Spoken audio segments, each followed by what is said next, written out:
Today we have one of the most important videos that I am going to make all year long. Today we're going to be talking about QB releases and which ones I would look out for, which ones I would avoid, and we're going to talk about literally every single one of these. Now, right before I do get into this video, I have to give a huge shout out to Mutt Leaks right here. If you have a Twitter, I highly recommend following them at Mutt Leaks, and they recently launched a website called muttvault.com. If you don't have a Twitter, I would recommend checking this out. We have another video dropping after this talking about all the thresholds that they have on their website, and this is the most accurate information that we can get that isn't like hand time stuff. We can really know which release is the best for certain scenarios. Now, this is probably something that I will update throughout the year because even they said in their deep dive right here, obviously it's hard to get everything, especially when we don't have the game, and there's just so much context to throwing, right? Under pressure, like a lot of times Gen 3, you see Gen 3 isn't here anymore, but Gen 3 would get that back foot throw that would be like instant for a deep ball. It was more prevalent in Madden 22, and also just under pressure throws in general. This right here, this testing, I believe it's done just no under pressure, no none of that, just like literally how long it took for them to throw to point A to point B. And again, even they said in their deep dive, this isn't the end all be all. We could play the game and there could be more context added to these, like throw on the run, like again, under pressure. But I want to talk about it just going one by one right here.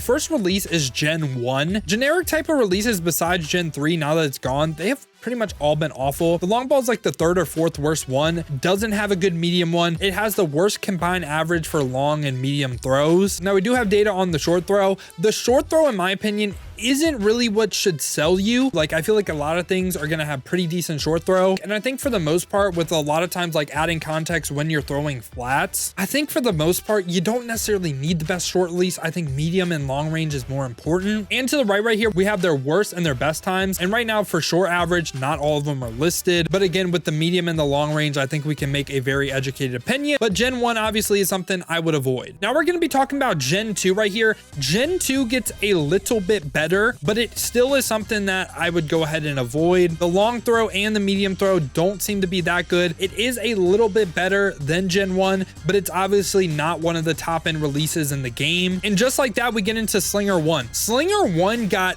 insanely nerfed. I think these times right here, obviously the long ball is never that great, right? The Slinger 1 long ball has been the downfall of it for like ever, right? But it being the same exact medium throw as Slinger 6 should surprise you. In the beta, it did feel a lot worse than it has in years past. I think this short throw right here will still make it a relatively good release. Definitely short to medium. I think it's fine. I just think having played with Aaron Rodgers a lot in the beta, I don't think it's leaps and bounds above every release in the game. I still think Slinger 1 is a good target release that, hey, we know this is good. So I think Slinger 1 is something you should target. Now, right after that, we get Slinger 2. It's just worse than Slinger 1. It has a slightly faster long ball on average by like 1, and also a slightly worse medium throw. And I don't think it will have as good as a quick throw as Slinger 1. Slinger 2 is probably going to be a really solid release. I don't think it's going to be like one of the top ends in the game though. And now we get Slinger 3 right here. Slinger 3 has a terrible short throw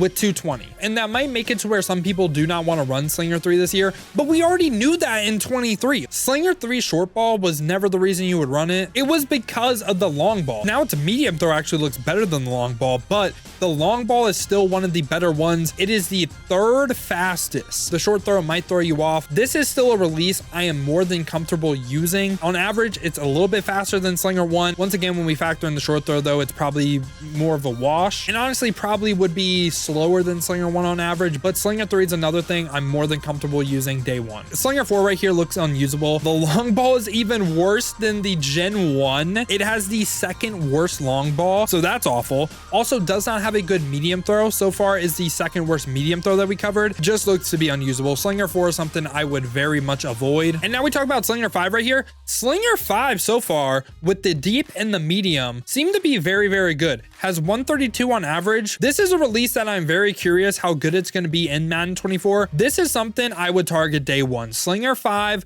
looks to be really, really good. I obviously think Slinger 1 and Slinger 3 are a little bit more proven. They kind of like have been good in years past. I don't remember Slinger 5 being good, but right here, it looks good. I would recommend trying it out day one. After that, Slinger 6. Slinger 6 doesn't look that much worse than Slinger 3. Has a little bit longer of a deep ball and also a little bit longer of a medium ball. So it seems like it's just a worse Slinger 3. Obviously, the short throw, maybe it's better than Slinger 3. Maybe on average, Slinger 6 is more balanced than Slinger 3. This is another one, kind of like what I was saying with Slinger 5, that I would go ahead, maybe try out day one. And after that, Slinger 7, when we see the red, when we see the orange, that is not good. So Slinger 7 is something I would very much avoid. Doesn't have a great deep ball, doesn't have a great medium ball. Even if the short throw was the fastest, I don't think this release can be saved. After that, the biggest surprise I think I've seen is Traditional 1.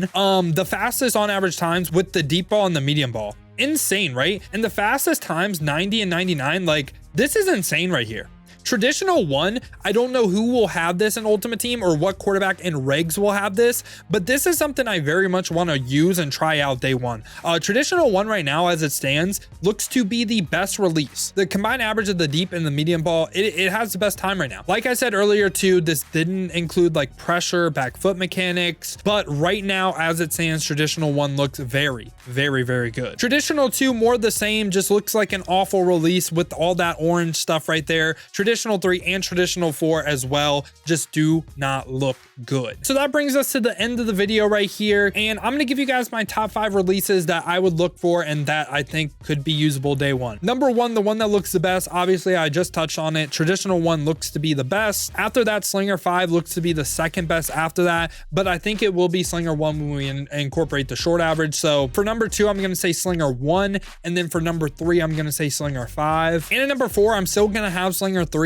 I get the short throw isn't great, but this has been a proven release, and also the throws on the pressure. I think this could be a great release day one. And finally, for number 5, Slinger 6, that appears to be a slightly worse Slinger 3. And yeah, boys, let me know down below in the comments, did anything surprise you? What QB release are you going to be looking for day one of Madden 24? I'm very excited to try out Traditional 1. But if you guys did enjoy this video, you enjoy content like it, make sure to leave a like and subscribe. Hopefully I was able to help y'all. And again, shout out to Mutt Leaks and shout out to MuttVault.com. That link will be down below in the description if you guys want to check out some stuff for yourselves. And again, I plan on updating this or giving y'all the update on this site later in the year when we have a very full picture. I think this stuff is super, super interesting. Hope y'all are nerds just like me. And also, if you want to see me play Madden 24 live, check the links in the description, hit that Twitch with a follow. We've been grinding the streams over there, so I would greatly appreciate that. And we will be streaming every single day for Madden 24. Now, if you don't feel like head over to Twitch and you want another video to watch, check this one out right here. This was the best day one lineup in my opinion for Madden 24 Ultimate Team.